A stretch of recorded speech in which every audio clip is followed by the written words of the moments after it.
But it's now really time for the interview with Matthias Fett. Matthias. Hello, everybody. Can you hear me now? Yes, we can hear you loud and clear. Perfect. Thank you very much for joining us. You're here today to tell us a little bit more about the performance scheme in Germany from DB Netze. And you already told me in advance that there is a performance scheme for passengers and rail freight. So maybe we can start by looking into the passengers performance scheme. Perfect. So I can short explain you how it works in Germany as a performance scheme in the passenger transport. It's not so complicated. So we have it in work since June 2019. So it's a very new scheme, what we have in Germany in the passenger transport. Before we had a similar system, but with very low incentive charges. Now we're getting high with incentive charges, and we have a bit of change also in the system. So the logic is that IUs and IMs pay for the delay minutes they cause in the end. So this is a very easy explanation of the system, but there are specific more details for it, I think, which are relevant for you. For example, we have thresholds for additional delay minutes. That's what we look at, always at additional delay minutes between stations.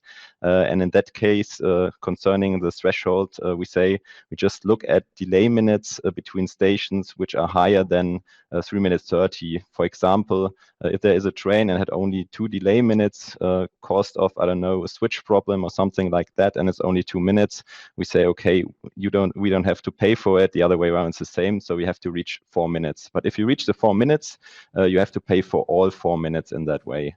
So we have it for locomotive runs, for example, it's 30 minutes because there's another approach for it. It's not so easy for them, for locomotives and so on, to be as punctual as loaded runs. And the second, oh, sorry for that. No, go ahead.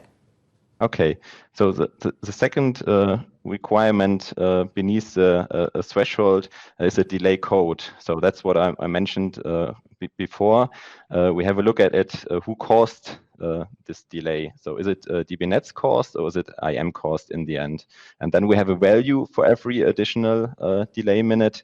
And that's where I sent you a few slides. I don't try to set the slides on my desk. Maybe you have the slide. We have it, yes. We have it. That's perfect, yeah, because I don't want to be too risky at the moment. I'm glad that everything works now. We can see it now. Okay, you can see it now. So if you have a look at the incentive charges that we set for passenger traffic, it's very high. So a few years ago, we talked about 10 euro cent per delay minutes. And for example, now at work-related delay minutes, we talk about 51 euros per delay minute in long-distance passenger traffic. In local passenger traffic, we talk about 16 euros per delay minute. So it's a really high amount, and in my opinion, also a really high incentive in that case. For other network-related delay minutes, we set 1 euro, and also for delays caused by IUs, it's just 1 euro. And in the down, you see the threshold that I explained before. Yeah. And can you explain why this work-related delay incentive is so high, and the amount is so high? It is so high because this was it was cost for the system. So when we started the system, we had a discussion with the market and all the IUs and association and so on, and they told us that this work-related delay minutes are very hard for them because they are also avoidable if we have a good plan for construction work. So we don't pay this work-related delay minutes for every construction work. We only pay it if this construction work is not good planned. For example, if we say there's a construction work on a track and it lasts 1 hour extra, and the train goes 1 hour and 20 minutes extra, then we pay for it. We pay for the 20 minutes. We don't pay for the 80 minutes in that case. And they said, please set an extra incentive for this work-related minutes. And that's what we did. And that's what we have to look at in the next year. If it works, this extra incentive, that's what I said in the beginning. It's just since June 2019 that we have this system. So we have to look at it the next year if extra incentive work in the system. And then we have also the opportunity to set other extra incentives.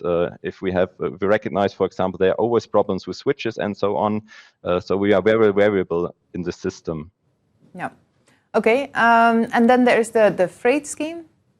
Maybe you can tell us how that works. So the freight schemes goes online in that way this December 2020. So we have 1 year lag. Why is that so? We had a very long discussion with the market. That's what we did in freight and in passenger traffic. So we talked to IUs, association, politics, what incentives could work and what should we do or how should the system look like. And that's why we have a lag of 1 year, because also there's a further parameter in the system of freight traffic. So we don't have only the punctuality between stations, so this additional delay minutes. We also have a threshold at the end punctuality at the end station in the end. So I also sent you a chart or a slide. I think it's slide 4. Yeah.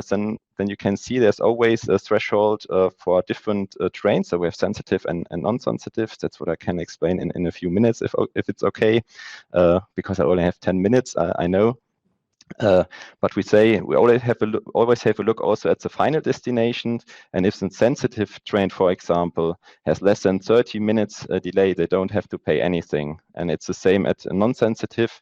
They have to go abroad the border in that way. They have to have 120 minutes, then they pay for every additional delay minute in that case.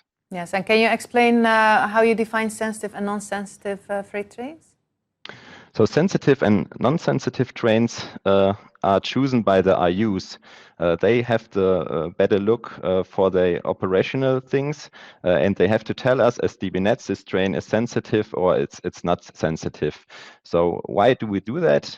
We have always the discussions because, as you can see, the amounts also in freight traffic is very high. It's not as high as in passenger traffic, but they told us that's also about what the market can bear. And if we have always the sensitive trains, this was the original discussion. We only talked about the sensitive way.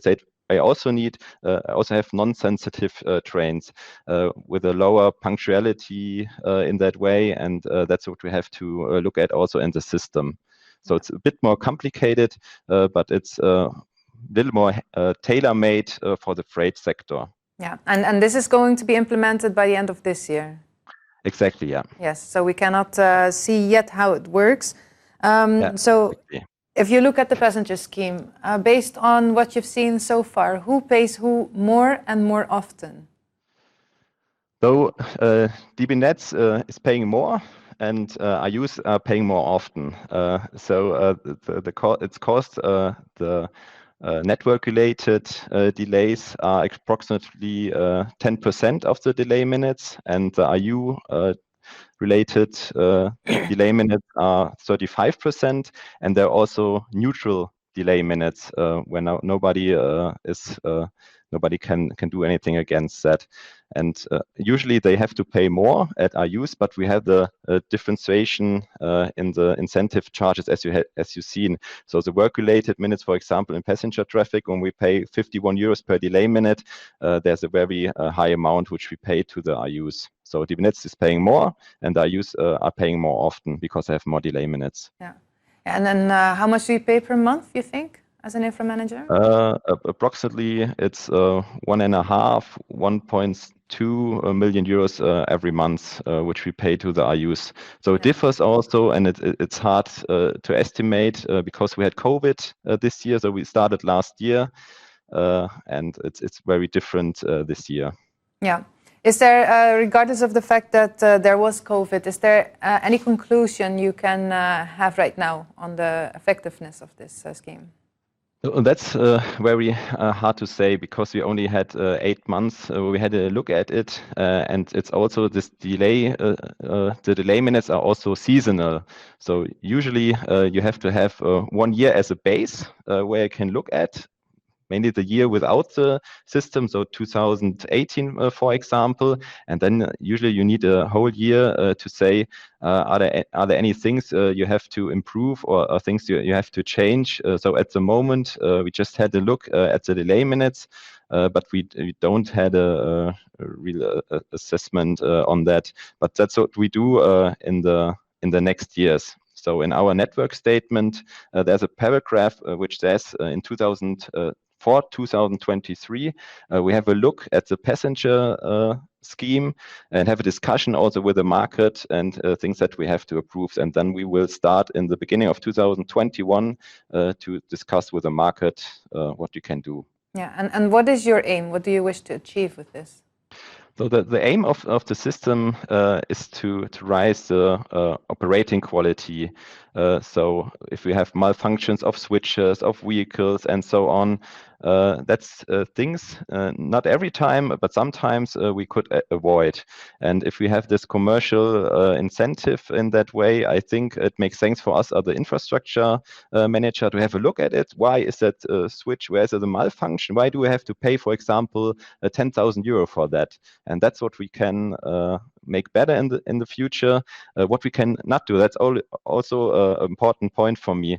It's not about capacity management. So we always have to do construction work and so on. There are things we have to do. So we cannot set high amounts of incentive charges for planned or good planned construction works. So it's just the punctuality and operating quality, but not the capacity or planned quality in the end. Yeah. But when it comes to freight, freight is usually international, so there's more countries involved, and there's also more parties involved. So you have the terminals, the harbor, the ports, which are also often a cause of delay. How do you take all of that in consideration? I have to say, unfortunately, at that case, so we don't have a look at third country, other infrastructure abroad, and so on, because we don't have the information. So we have a look at DB Netze infrastructure, because our people also say what was the cause of the delay. And that's what I hopefully for the future, because it's also part of the guideline 2012-34, this performance scheme, that many other countries have also this performance scheme, because I think it's a very easy way, in my opinion, to get better. It's not a big or not a complicated system. Everybody understands how it happens and how it works.